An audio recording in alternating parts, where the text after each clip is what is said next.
প্রত্যেক সানডে বিকালবেলা একটু সময়ের জন্য হইলেও আমরা তিনজন বের হই। আগে যখন বাচ্চা ছিল না তখন দুজন বের হতাম, আর এখন তিনজন বের হই। আর জানো তো, সানডে আসলে পরেই ওর মনে আলাদা একটাই ফুর্তি, মানে ছেলের মনে। গোটা দিন পাপাকে পাই, তারপরে বিকালবেলা ঘুরতে যেতে পাই, আর ফ্যামিলির সাথে টাইম কাটানোটা কার না ভালো লাগে, তাই না?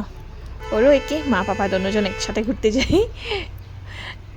তাক যাই হোক, আগে ওকে রেডি করে দিলাম, তারপরে আমি রেডি হতে গিয়েছিলাম। তারপরে আসা ওর ডাইপারটা আর প্যান্টটা পরিয়ে দিয়েছিলাম। অনেকটা গরম ছিল তো গতকাল, তাই আধা রেডি করিয়ে ওকে বসিয়ে রেখেছিলাম। তারপর দেখো তো কতক্ষণ লাগলো ওকে প্যান্টটা পরাতে, অনেক দুষ্টামি করে। এখন ওর পাপা একটু বাজারে গেছিলো, বাজার থেকে এসে আমরা তিনজন বের হয়ে গেছিলাম।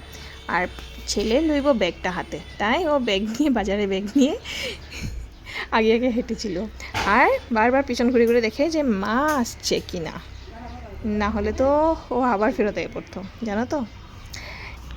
থাক, এই করতে করতেই আমরা বের হয়ে গেছিলাম। বের হয়ে একটুখানি কেনাকাটাও ছিল, তাই জন্য আমরা চলে গেছিলাম হলো পাশের একটা ভি-মার্টে। আর ওখানে গিয়ে দেখো, ও নিজে নিজে সিঁড়ি উঠতে শিখে গেছে এখন।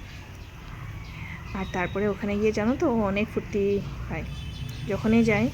একটু খোলামেলা জায়গা, মানুষও একটু কমে থাকে, তাই আমাদেরও একটু মানে আমরাও একটু কি ছাড়তে পারি আর কি।